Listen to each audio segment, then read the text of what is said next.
For those of you who may or may not have noticed, a solar paneled speed trailer right across from the cemetery, almost by O'Reilly, straight across from Dalton, O'Reilly's. about approximately. That is a speed trailer. It is capturing your speed. It is capturing your license plate. That is a trial run, so don't everyone freak out all at once. So no one's going to get any mail if they were speeding in that area. But this came up about, 2 months ago, Brett? Yeah, about 2 months ago. A conversation with me and Chief Quick about, I read an article about these speed trailers to help combat people speeding through town.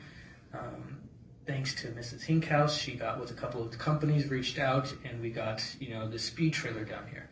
Now, there are costs associated with this. Some of it should be recouped. Some of it may not be recouped. There has been a lot of, reports that Mrs. Hinkhouse has looked at. She's also looked at different companies, and she has answers, for the most part, to a lot of things you guys are probably going to ask. But it's something that I felt that we need to talk about as a council before we go any further with this whole test slash. It's just something I thought would help, but I don't know if it's actually going to help or not. If you follow any local news, and when I say local, I mean state of Colorado, the city of Morrison actually just had to basically shut down their whole police department because they used what they projected a speed trailer was going to get them in their budget, and then it didn't. So it's not a huge town, Morrison, but it wiped out that whole department because they weren't able to recoup what they thought they were going to get from them. So if you want to just give the basics of the one we're doing now, and then we can talk about anything else that comes up. Actually, Mr. Mayor covered it very well. So part of what purchasing does is research, and in this case it led me to the demo program. This particular program, and it's very similar, I looked at several. This was kind of,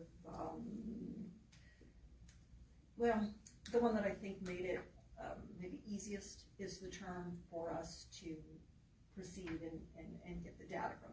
This particular one, there's a flat fee of $3,500.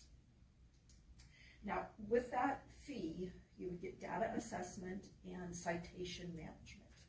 Now, that being said, at 500 citations, then we would be assessed another $1,000. So let's do the math there. There's kind of a sweet spot.